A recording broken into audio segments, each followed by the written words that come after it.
I'd like to take a moment and thank our sponsor. If you have a laser device for training and you want to take it to the next level, or if you're looking to get into using a laser device for training, check out the products at laserapp.com. LASRAPP.com. You can use code CSP2021 for 15% off the items you've selected. And thanks for checking them out. So, how did you end up being the guy running the Area 8 Steel Challenge Championship? Fantastic question. Thanks for asking. Oh, actually, That's what I'm here for. so this is an important one for me. So when I first started shooting, there was a shooter. His name was Scott Bubba Cook, and Scott was just an amazing personality. He loved everything about shooting, and he basically, if there was a match, he was at it. And Scott's part of was part of the Cavalier Club, and he basically, along with Mike Valentine, Chris Dye, and Chris's wife Tess, kind of brought USPSA shooting back to Cavalier. So Cavalier in the 80s actually had an IPSC match that they would hold on the other side of the range from where we shoot now. And it kind of died away. Scott organized bringing it back. Scott was the section coordinator. He really wanted a match at his home club. So he started bringing USPSA back. They already had an IDPA club running, so they leveraged the resources and they really got things going. About a year after they started the USPSA club, Scott knew that I liked shooting Steel Challenge also. So he came to me and said, "Hey, I'm going to start a Steel Challenge club. Would you shoot it?" I'm like, "Oh, absolutely." Yeah. And I was still living in Northern Virginia at the time. And so Scott and I worked out a deal, and together we went and we bought some steel from Carl at GT Targets. And Scott started running Steel Challenge matches, and people would come and we would do it. And Scott was kind of running it every other month or when it was convenient, sort of thing. So it didn't really pick up a lot of traction. And so the club then said, "Hey, we're going to build all these brand new bays. We're going to do all this. We're going to have all this extra space." I said, "Scott, we could probably hold, a level 2 Steel Challenge match here and be pretty successful." And Scott's like, yeah, I want to do that. I want to do that. We're going to do that. And then Scott had a heart attack and died. So it became my kind of personal goal to pull off holding a area level match at Cavalier. And the easiest way for me to do it was obviously through Steel Challenge, because I could set bays, I can get everything going pretty well. And I only needed a few more things. So we went out and got a few more things that we needed. And that very first match at the staff dinner, I told people this story, and Chris and Tess were there and Mike Valentine were there, and they were just, wow, this, I was like, yeah, this is why this is happening. It's happening because this is what Bubba wanted, and I had the ability to make it happen, so I did it. Oh, and Nice. Ted was happy too, because the board at that point in time was getting crap because not every area was holding a Steel Challenge match. So I was like, let's go. Okay. Yeah. So that's where that came from. Okay. So last year was your first one, correct? Yeah. Okay. This year's your second one. It's at Cavalier again. And Yes. it looks like it starts May 13th. Correct. Friday the 13th. Lucky day to start. Oh, yeah. Oh, I didn't even think of that. I will have to say, though, at Cavalier, there's one thing that I had to say that I really liked, because I shot there before, was the timer on the table.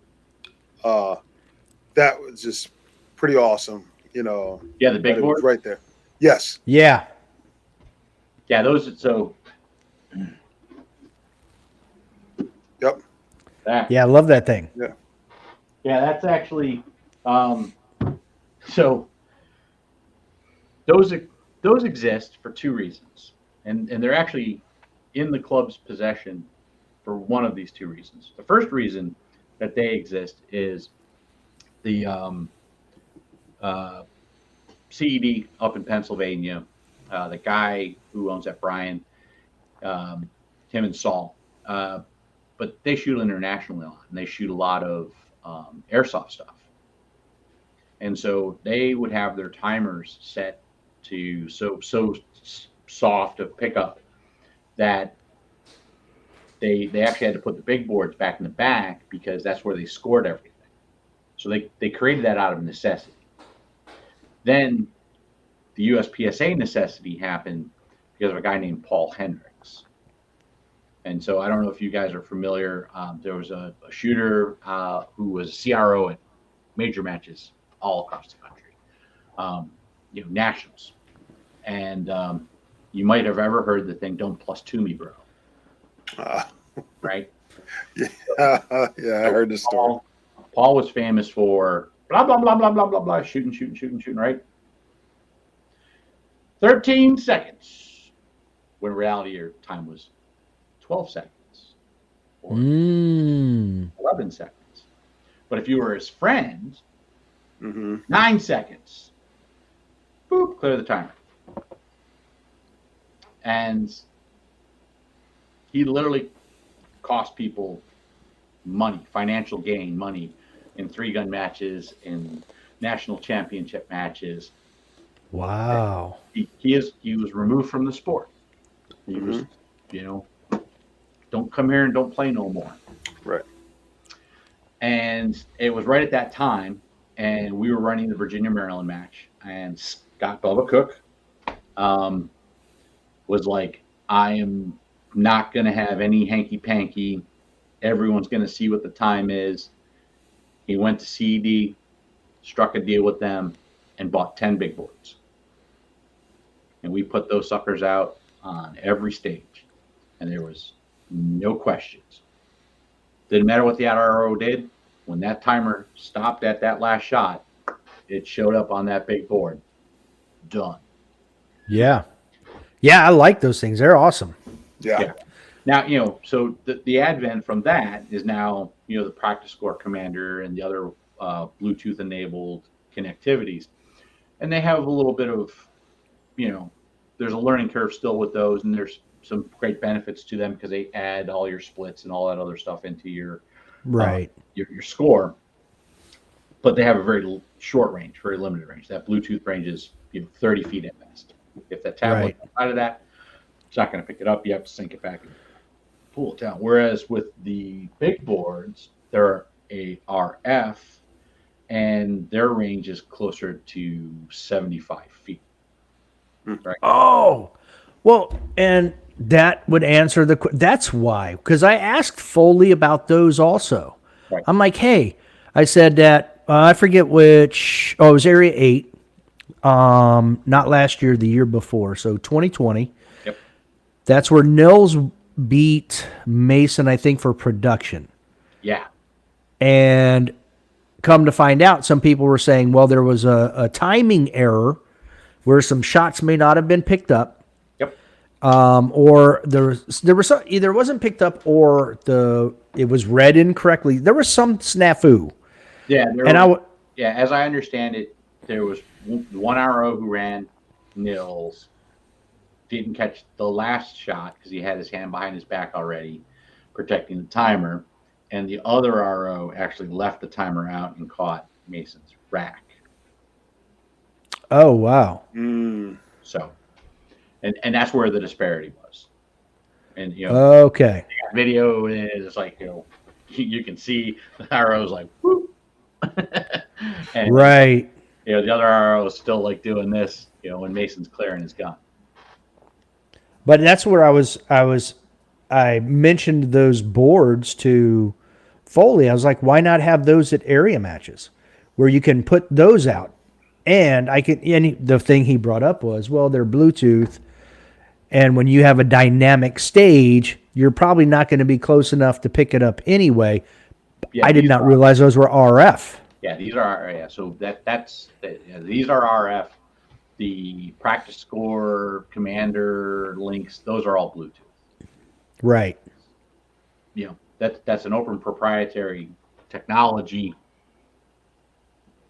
CED double alpha actually has to pay the FCC for RF frequency for all of these. Oh, wow. Wow. Right. So there's engineering and licensing in those boards and in the timers that go with them. But I mean, if you're the USPSA, I mean, it's a one-time purchase, and then from there it's just maintenance or replacement, So it's not. Low. I mean, I store mine in my Connex all winter long. The LEDs don't break. I think I've only had one, and they're close to 10 years old and pretty regular use. That I've got an LED that's out on, so they're pretty rugged. Nice. So when you stop and you look at it, for a stage, right? You big economics of this. To buy a big board and a timer that matches with it, you're looking at $300. Okay. And you still need a scoring device.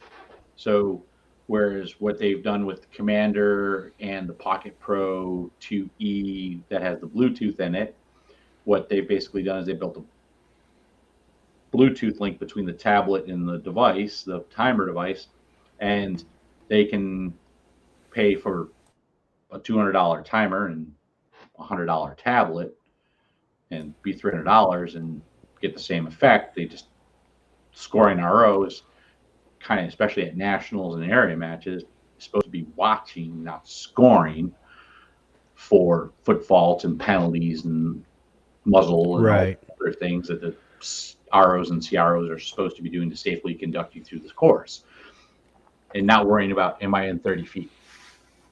Right. 30 feet from the timer at the end of the course might be dangerous.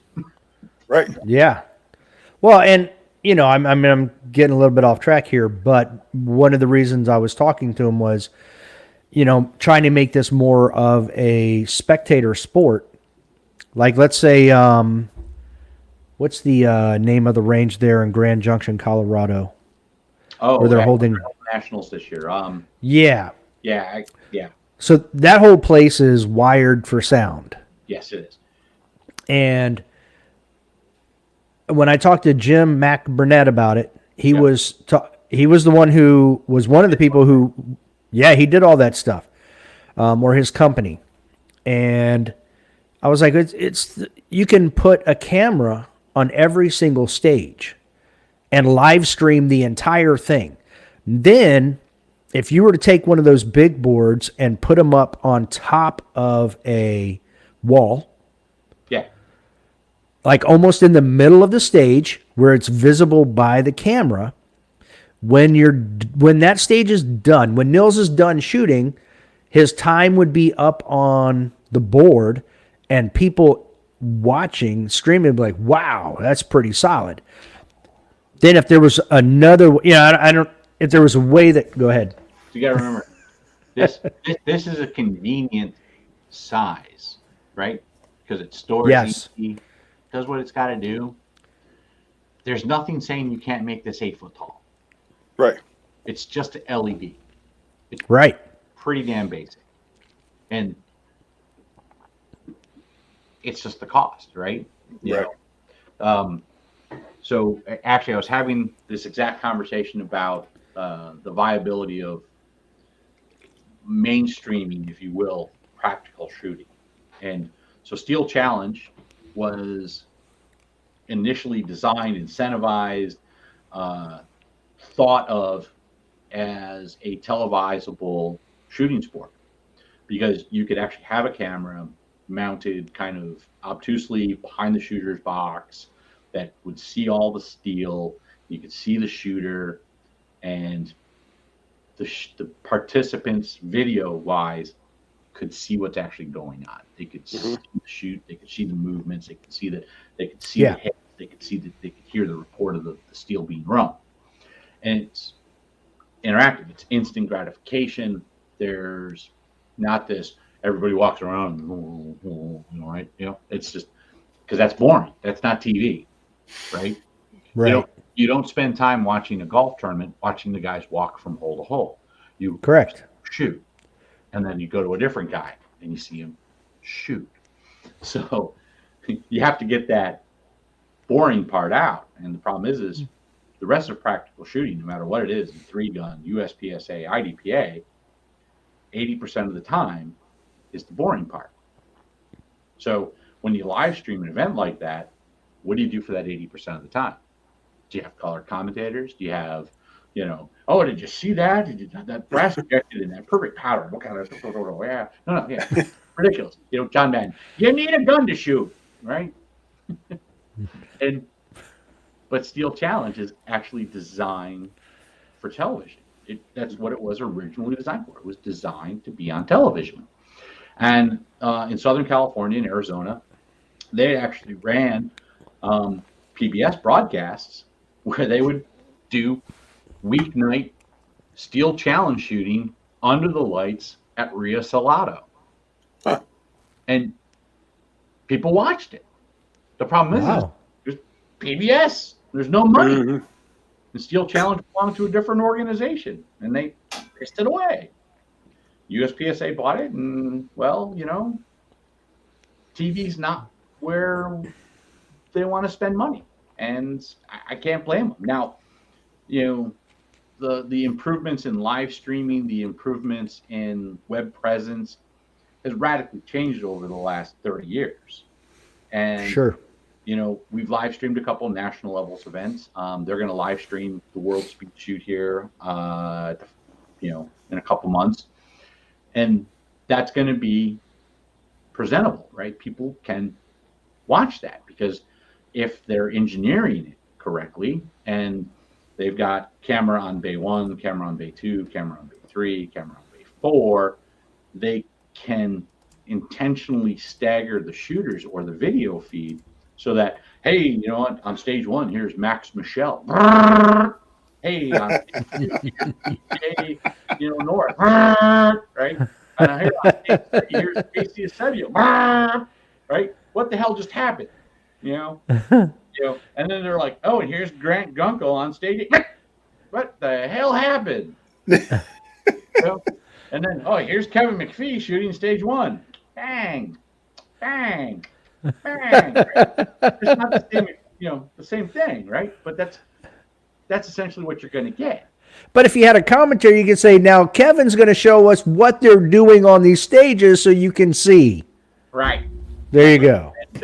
And that's, that's the thing is, so, last year they live streamed some of the World Speed Shooting Championship, and they had a little bit of that back and forth kind of commentator, but it wasn't well thought out.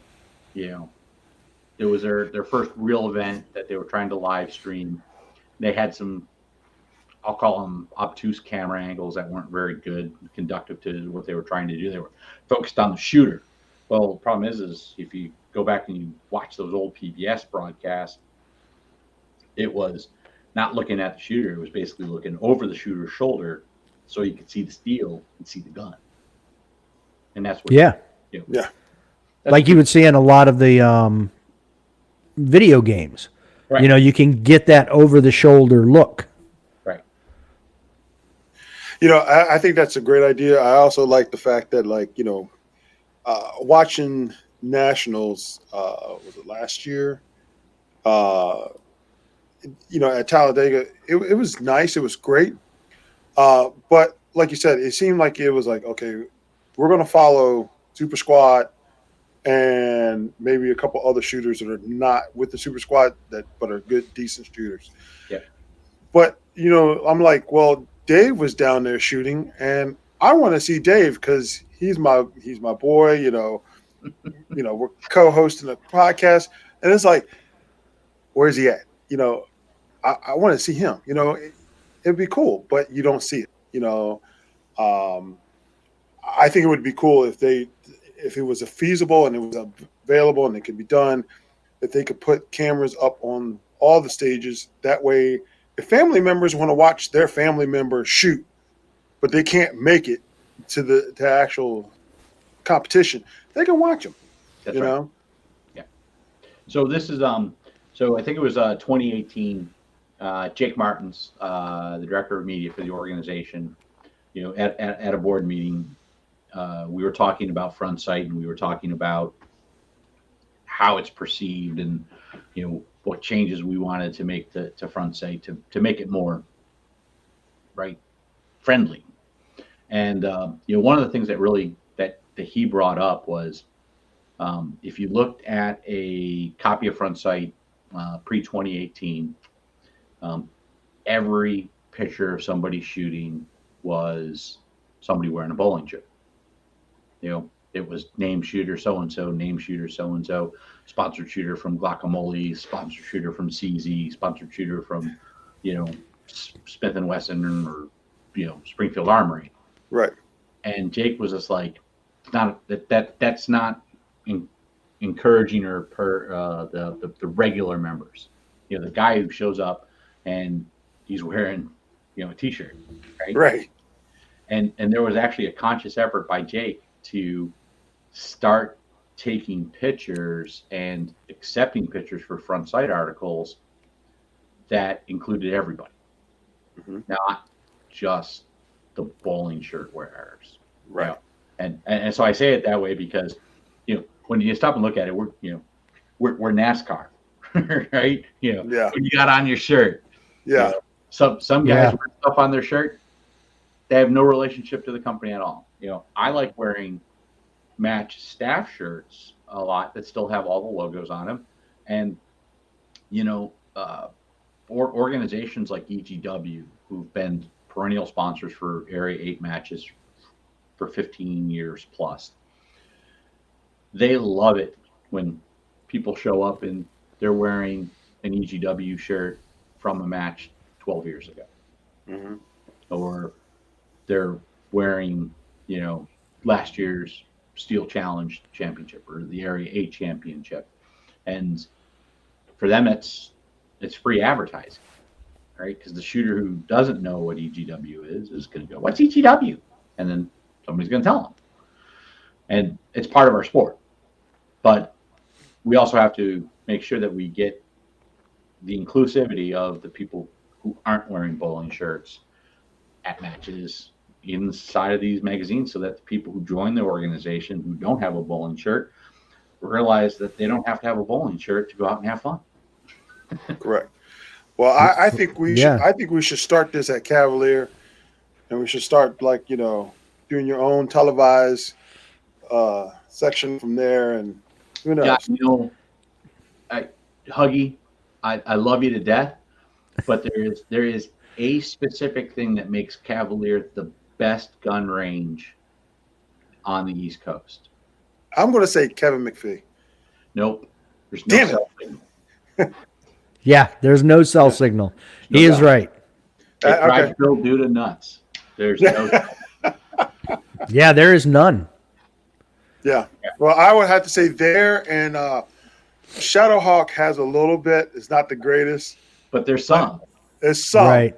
But they have put some Wi-Fi there, so there's some. But you have to stand like a certain way with holding the phone. In the parking lot in front of the main training building. Yeah. Or right next to the porta potty and little parking.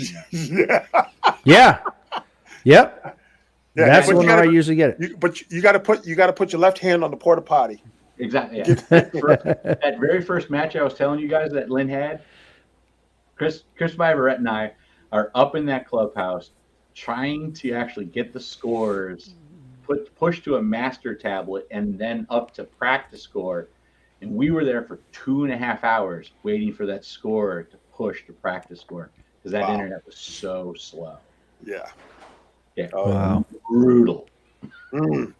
But Cavalier, that's actually, it's a drawback, and it's also an amazing thing because I can go there and work can't call me. And people aren't hanging out looking at their phones either. Right. They're not. Unless they're a preteen and they don't care because they're just looking at their old Instagram stuff. Right. Or Yeah, or I mean- they're filming their next TikTok.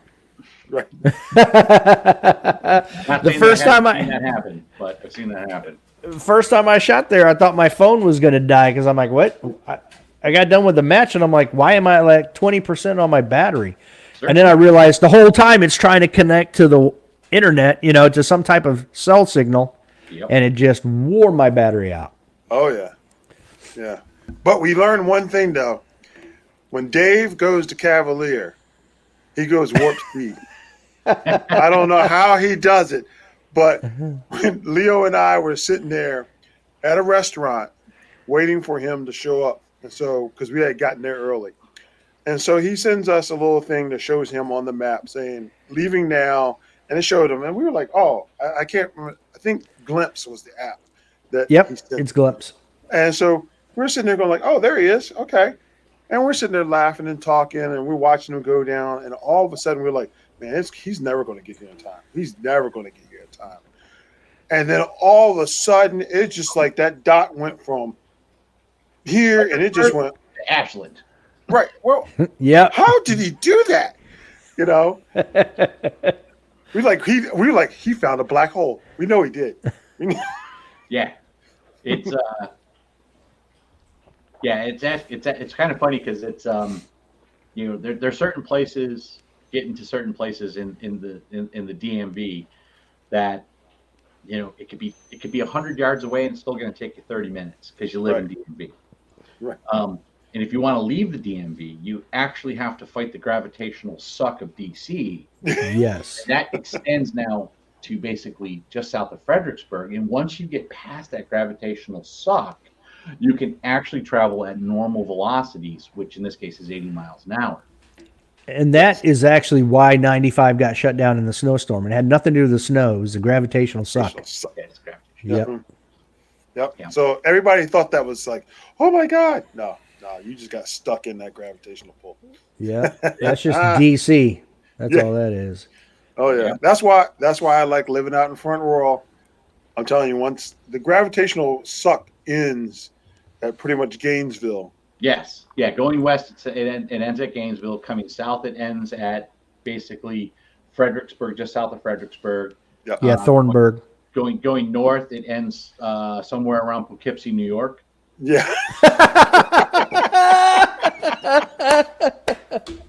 Yeah, you might be right. It's true. Oh Lord. At the very end of the Oh, that's funny. All right, so Kevin, it looks like you can have what, 400 shooters? well, There's the capability. yeah. So I'm actually I'm targeting about 250 guns of competition over the 3 days. The first year I was looking for 4 days of shooting. I was actually going to start shooting Thursday, and then do Friday, Saturday, Sunday. So Thursday would be staff. Then I'd have a dual session Friday, dual session Saturday, and a single session on Sunday. Okay. And last year was really, really rough because the COVID, the ammo, primers, everything. Everything. It was a perfect storm of suck in the shooting world. People didn't want to travel. There were problems with this. There was problems with that. It was a mess. And so this year, we're still facing some of the ammo issues. We're still facing some of the primer shortage and things like that. And so what I did this year is just like, okay, staff's going to shoot Friday morning. We'll have 4 squads of staff, and then I'll have Friday afternoon, Saturday, Saturday AM, PM, and Sunday, and I can fit about 250 competitors in there with the staff being segregated out. And so we opened up the registration on the 1st, and I'm sitting, right now at about 100 of those 250 slots left open. So I've sold 3/4 of the match out in basically 3 days. 135 now. Yep. So thanks. You're welcome. So I mean, last year, that's what I had. I mean, I'm already at what I had last year. Wow. And And with 3 months still to go. right.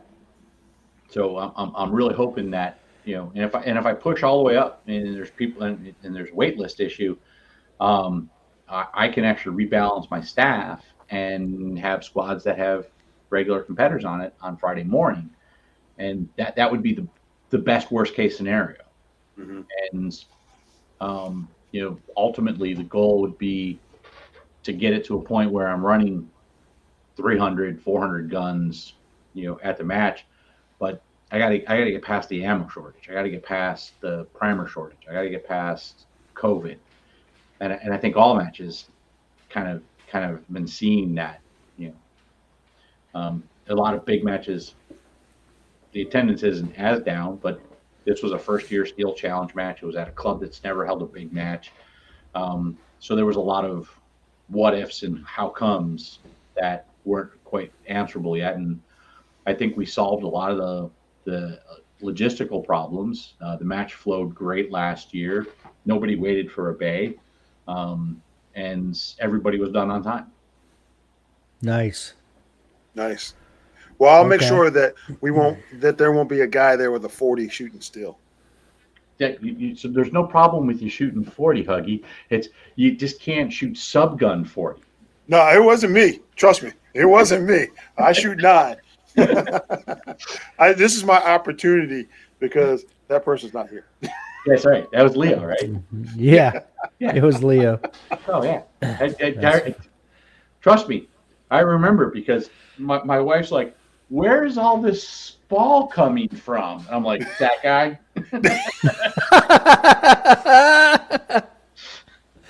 That'll be his new nickname, Spall. Yeah. You're no longer Panda. Well, that's good that you're going to get much closer to capacity. That'll be good. Yeah. I'd rather Now- have the number set at what I think I can get rather than shoot for the moon. And obviously when you budget matches like this, you gotta budget best case, worst case scenario, right? So like, last year we had worst case scenario. I still held the match. Match ran into the red, and it's what it was. This year I'm really hoping that I get beyond the red and I'm in the black, solidly into the black. But even right now, if I had 100% attendance and all of my match slots full, my line that I'm going to cross is $65,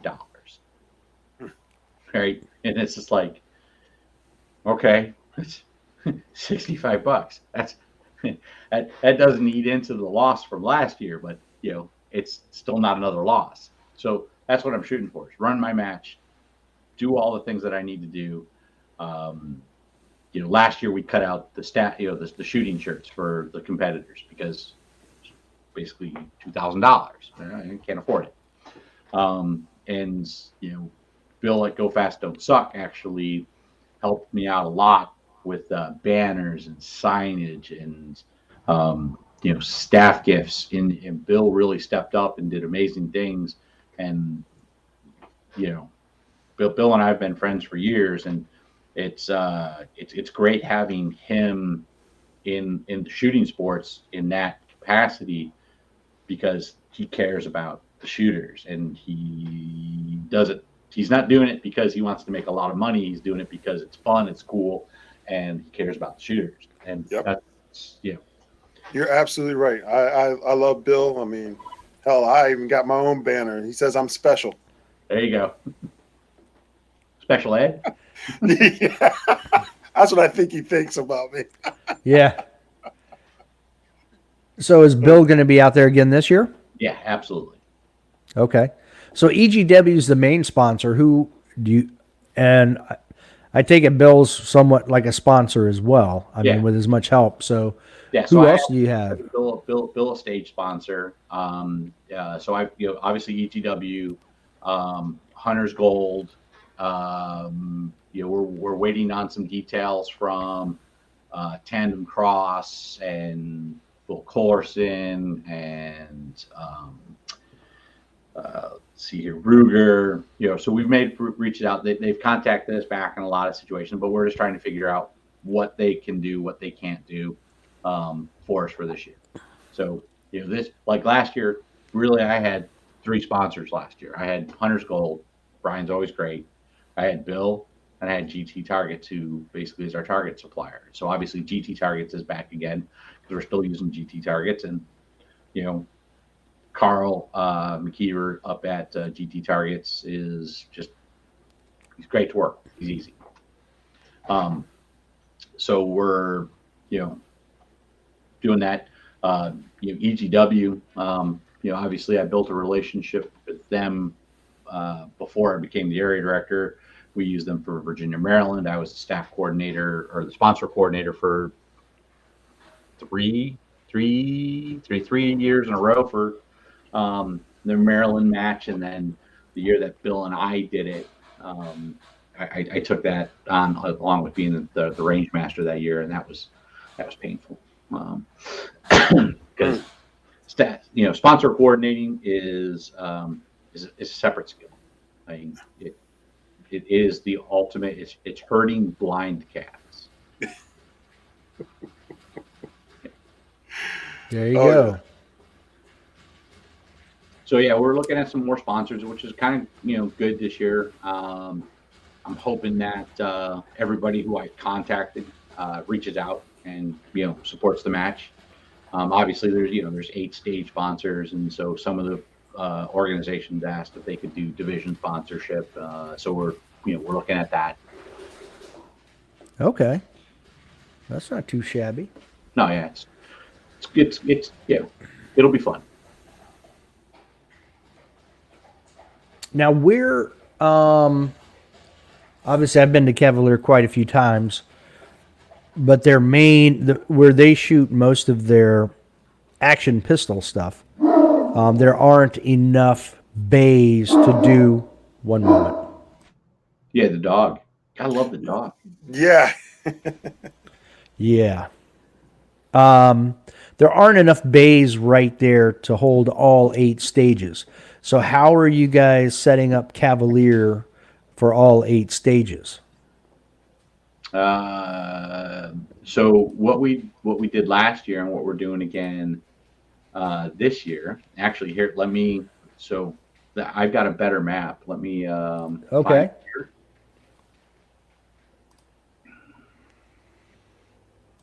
And how do I present that? Come on. Now. I don't. I think you would have to give me a link. Yeah. So if you could put a link in the private chat, I could click on it there and then share it. Well, I think I can share from here. Okay. If you think, I'm not sure.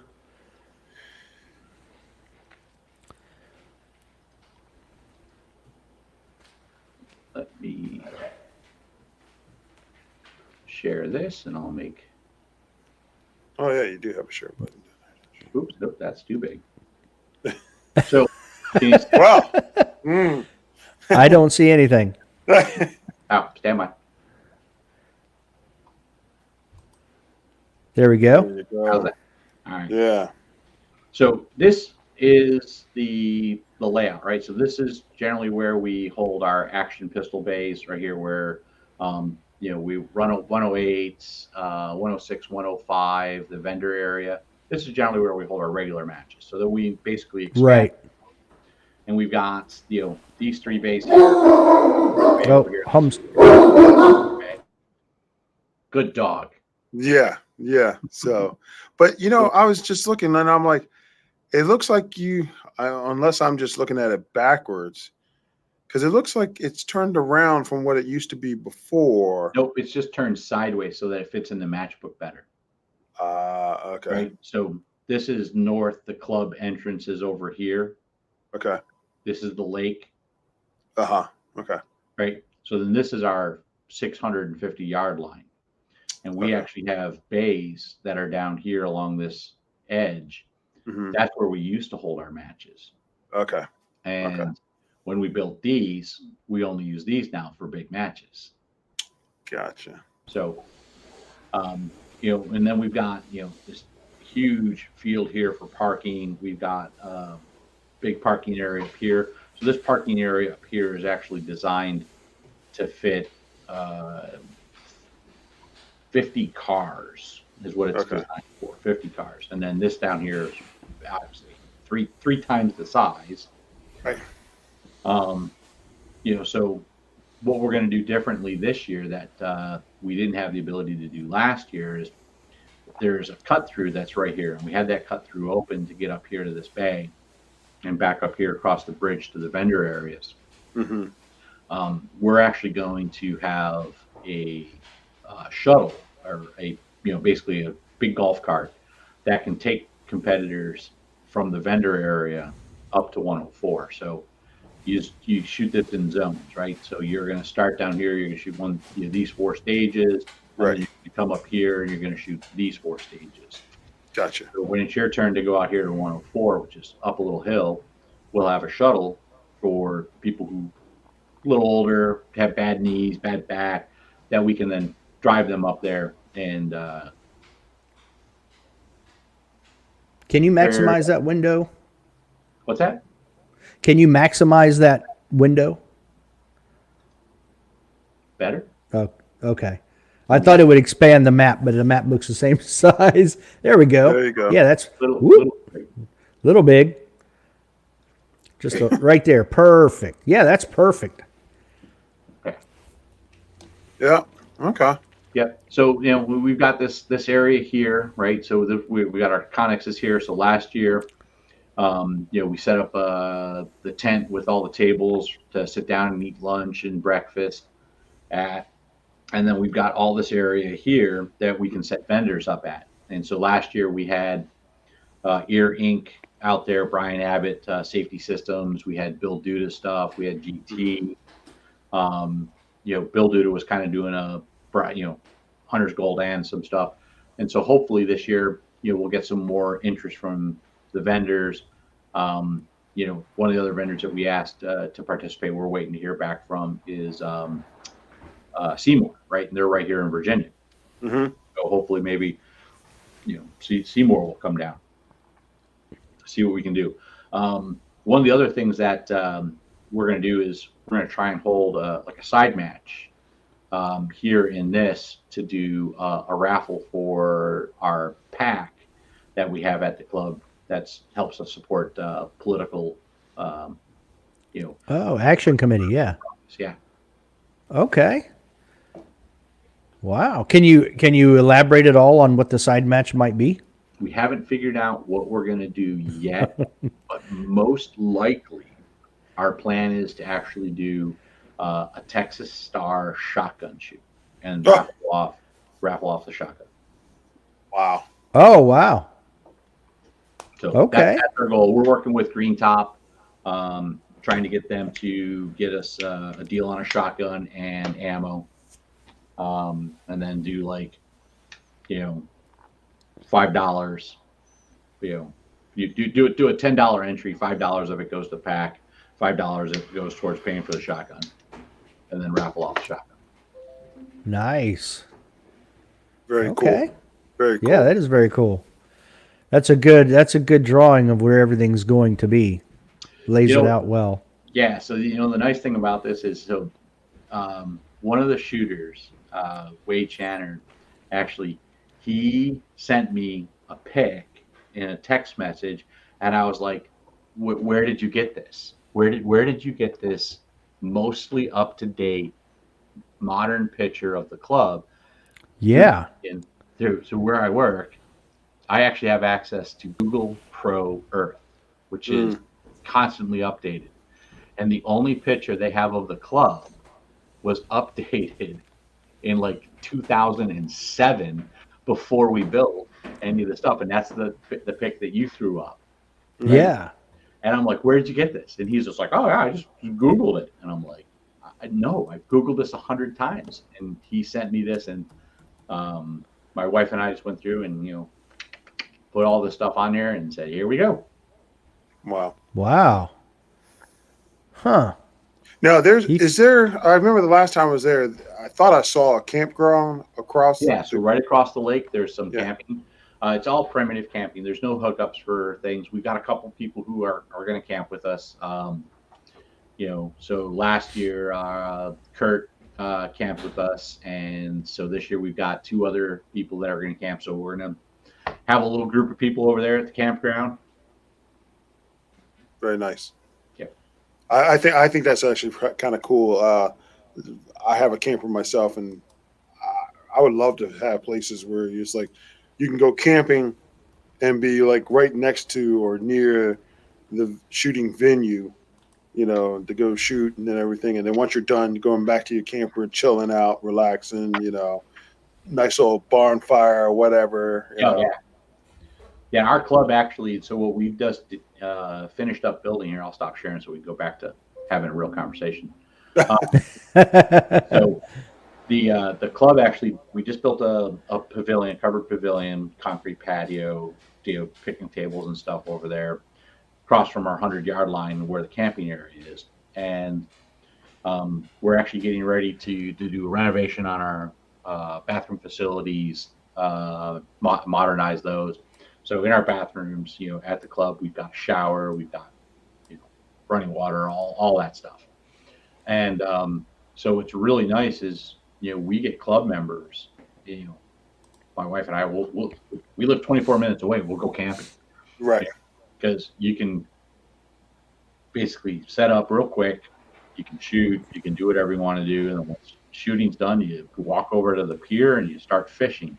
Yep. And 5 years ago, the club paid a lot of money. What's this called? I think it was like close to $1 million. And we drained the lake, we dredged it out, we put a whole new dam in at the one end, water, and then we restocked it with like $250,000 worth of fish. Wow. We actually pay a company that comes out and they actually maintain the fish population, keep the invasive species out. The EPA comes out and checks the wildlife and everything, and we've got amazing wildlife around the club. Mm-hmm. And we do every bit that we can to utilize and improve and maintain the nature around that lake and around the club, as best we can. Nice. That's very nice. I'm gonna just say right now and put it out there that it is a very beautiful place over there. Thank you, sir. What's the wait? How long's the wait list to become a member there? Actually, so we do memberships at the first of the year. So basically what happens is all the current members have to pay their dues by the end of January. And then we have the wait list of members that are trying to sign up. And what they do is they'll call everybody in order that they're on the list. And you get 3 times where you can defer because whatever reason, right? So, and your name just sticks at the top, but you defer out. And they'll go through the list and they'll clear off all the defers, and then they'll do 40 invites. And on how many people didn't renew their membership or have passed on or whatever, right? They'll determine where we are. So we have a club cap at 1,000 members. And generally we're always sitting somewhere around the 875 to 900, 9.25 members. So generally in an average year, we'll clear off of our waiting list about 100 members. And as of this year in January, our wait list was at 140. Wow. So there's a strong chance that guy on wait list number 140 could potentially get an invite this year to join the club. So, wow. Yep. Okay. Yeah, that place is big. It's nice. Mm-hmm. Yeah. So the shooting complex where we actually just shoot, where all the bays are, where all the ranges are, that sits on about 110 acres. And the club owns a buffer pretty much all the way around the perimeter, except for a couple little gaps where people who own it are friendly to the club. That's close to 1,000 acres. Wow. Okay. Yeah, so we sit basically in the middle-ish of that, and then own around it, and then the only place where where the road comes in, that's the tightest buffer that we've got against the club. Okay. Gotcha. Not bad. Yeah, and going back to the Wi-Fi, it is kind of a little surprising, as close as we are to Richmond down there, Yeah. that it's so sketchy. Yeah. So it's really on the edge of nowhere. So now I do have a question. The payment is by mail. Yeah. Yeah. So, the reality is, it comes down to the political nature of PayPal. Gotcha. You know, if PayPal sees X number of activities over a period of time, they are required to automatically report to the IRS. And if they see a payment path where you go over, I think it's $1,000 in a 30-day period of time of friends and family payment, they're actually required to send you a 1099. Problem is they're not required to send you a 1099 in that calendar year or tax year. They could send you that 1099 up to 3 years later. Wow. And I know some match directors that were using PayPal, and basically 3 years later, they got a 1099 to their social security number, and they're like, "Hey, you took in $80,000. What'd you do with it?" Oh Lord. Hookers. Wow. Yeah. But I mean, I know, so when I was the area director, right, I set up an LLC, and I basically built a Stripe account. We built, had an EIN, and all of that ran through, and I paid taxes on everything for the area, and Ted's doing the same thing, and we were using Stripe as a credit card processing platform.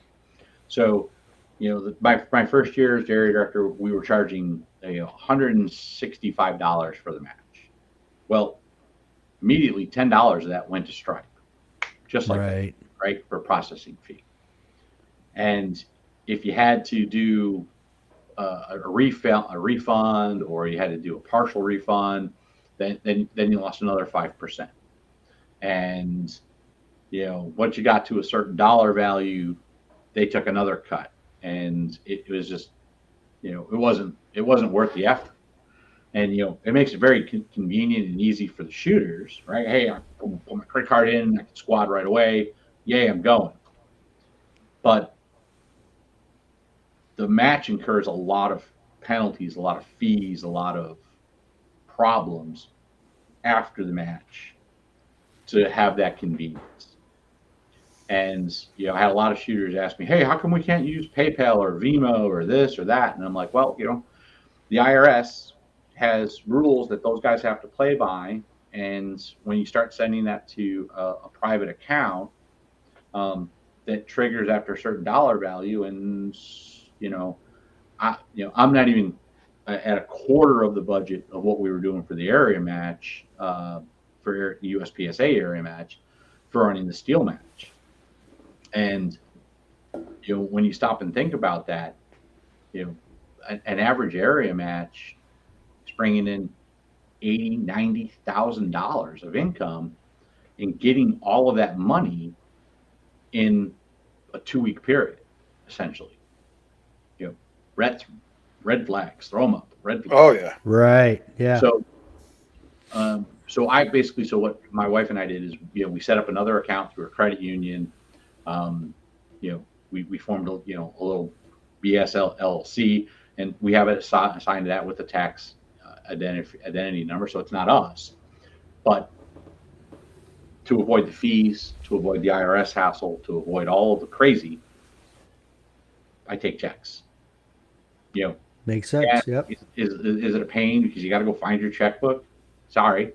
Is it is it a pain to me because now I got to keep track of your check? I got to take it to the bank. I got to, because I do it through a credit union. They don't have a mobile app and all. So I got to go to the bank. I got to give them the checks. I have to watch them put them all in. They have to give me a receipt, and I have to come home and I have to make sure everybody's check cleared. Right. Mm-hmm. So once I get the check, I'm actually approving people to squad, sending them on their way. If their check doesn't clear, then that's a whole problem, right? I get people, who send me money orders or they send me bank drafts, and that's fine, right? It's out of their account. It's like they send a credit card. They don't have to worry about it. Done. That works. But again, it's not only to protect me from the IRS and the fees, but it's also to help keep the match fees down, because the reality is if I did a credit card processing, I would have to pass that $10, $12 to process that credit card on to the shooters, which raises the match fee, which then causes more credit card fees. So it's brutal, right? It's reality, and I mean that's one thing it's very interesting that a lot of people don't realize that, and again, you mentioned earlier, they just come in to shoot. They're just like, hey, look, I'm just here to shoot, not realizing that, hey, there's a lot of things going behind the curtain that has to be done, and like you said, the credit cards thing, Visa or whoever, they want their cut, and every little nick that they can get, they're going to get that. They're going to get. Yeah. So well, I hope people. You run into the problem of, PayPal is blatantly openly anti-gun. Yeah. The reality is all it takes is some person to put a note on their transaction fee for shooting event. PayPal locks my account. It's done. Can't get that money. It's whatever's left in that account is locked away. It's gone forever. Mm-hmm. Yeah. There was a match director a couple of years ago who was using PayPal, wasn't here in Area 8, and he had 80% of his match funds account, and somebody said shooting match, and PayPal locked his account. Done. He could not get that money. Wow. Yep. I would find a way to find an office, and I'd be talking to somebody face to face. Yeah. So that'd be an ugly day for everybody. Maybe in the history of the world. Yeah. And just make sure you understand, people out there, not just Area 8, but other places. Do not put for shooting event on the exactly on there. You know. Wow. Organizations like Stripe, which was widely regarded as very open, very liberal in their views, right? Not leftist liberal, but liberal in their views in terms of, hey, right. if you're going to do I don't care. Much more open. Yeah. Right. Has really shifted, and now they're very anti-gun, anti-Second Amendment, and wow. Their fees have gone up and up and up and up. So, there's other credit card processing companies that are more friendly towards the Second Amendment, but they charge more money. Right. So your cutoff is you roll the dice and hope that they don't bust you and blast your account in the middle of an event, or you pay more money. And, I actually spent a lot of time, Mike Danjak actually has got a buddy who runs a credit card processing. We talked to him about what he could do for us, obviously very gun friendly. And it really came down to it would change our fees from basically around $7 a shooter for the area match to almost $14 for the same amount of money. Wow. And in an area match, okay, you got 500 shooters, and you lose $14 on every 500, every shooter. Adds up quick. That adds up fast. Yeah. That's hey, I can afford to buy everybody who signs up lunch, or I could buy everybody who shows up a shirt. That's $7,000. That's a lot of money. It's a lot of money. Yeah, it's quickly gone. Yep. So there's a lot. Actually, we were for USPSA. So obviously USPSA for nationals, they take credit cards, they process it, they use the primary banking account. So they actually have a relationship. They have actual money that backs up that credit card processing. And we actually broke it down in the Hurricane National, right? That was really famous. Well, the organization lost like $24,000 on Hurricane Nationals. 60% of that was credit card processing fees. Wow. Because we had to refund all those people the money. Wow. It's crazy. Yeah, that's a lot of money in processing fees. Yeah, so you look at it from here's the convenience. I can pay credit card, rock and roll. I love it. It makes it easier on me too, right? But I got to pay for it. I got to do this. I got to do that. And at some point in time, the soup doesn't match the kitchen. Right. Yeah. Yeah. Fiscally, it doesn't make sense. Rock soup, and I live in a mansion. Nope, ain't worth it. Yeah.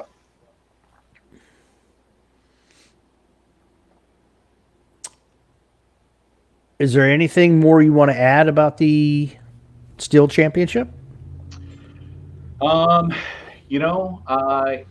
It's drag racing with a gun. If you haven't shot Steel Challenge and you think because you're a cool USPSA shooter with mad splits, try and do it. And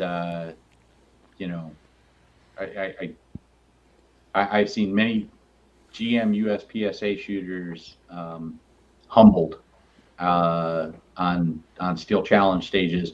And they're like, it's the same 8 stages all the damn time. Yeah, it is. But every time you pick up the gun, you got to drive the gun faster and faster and faster, and you miss. Yeah. Yeah, for sure.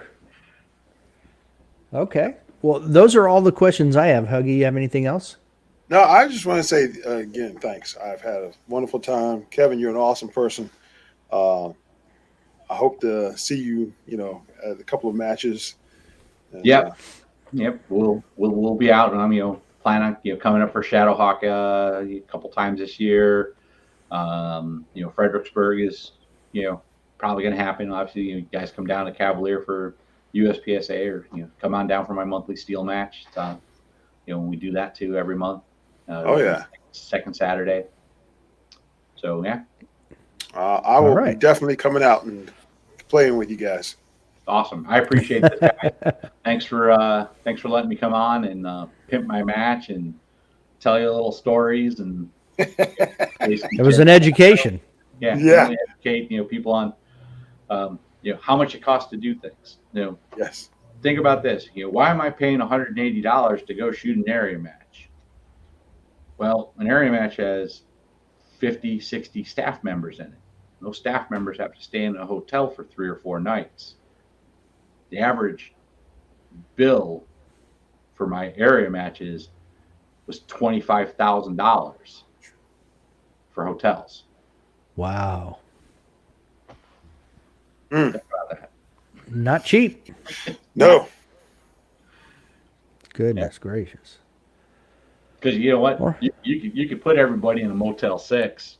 You just never see the staff again. Right. At least the light would be on for you. Tom Burdett, he'll leave a light on for you. That's right. Exactly it. I'm gonna have to have Dave tell you a story about him and at nationals.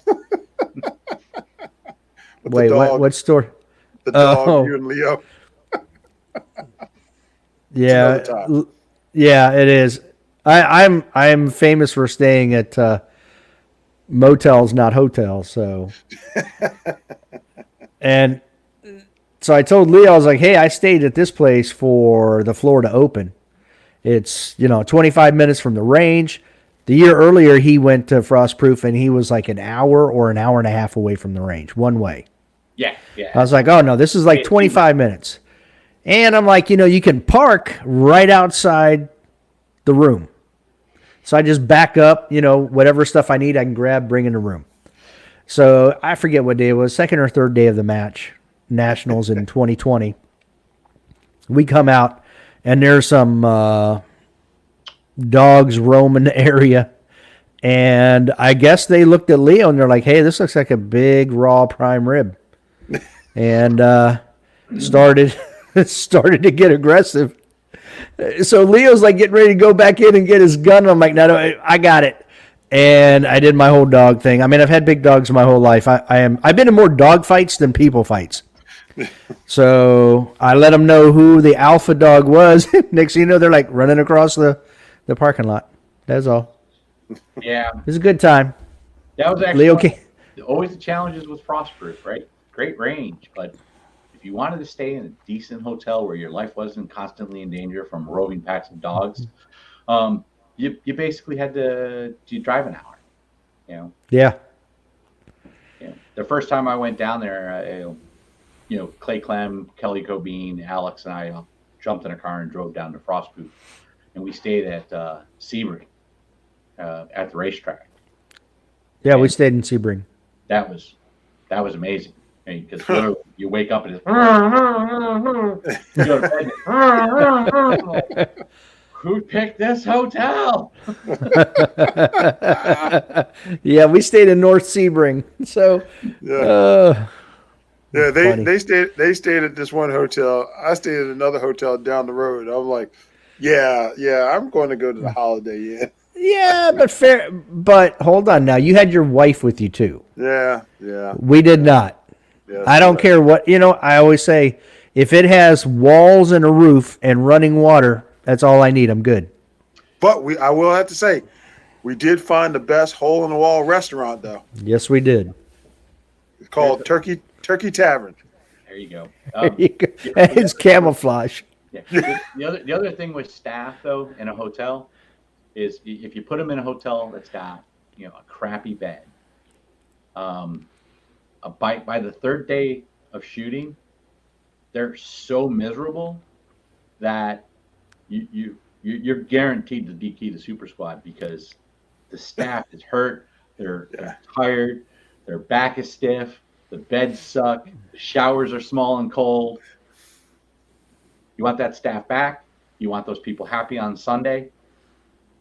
Pay for the Hampton, pay for a Hilton Garden Inn. Yeah. Don't put them in a motel. There you go. So. Exactly. Yeah. Well, Kevin, we appreciate you coming on. It was a good talk. I appreciate it. I hope the Steel Championship goes well for you. Thank you, sir.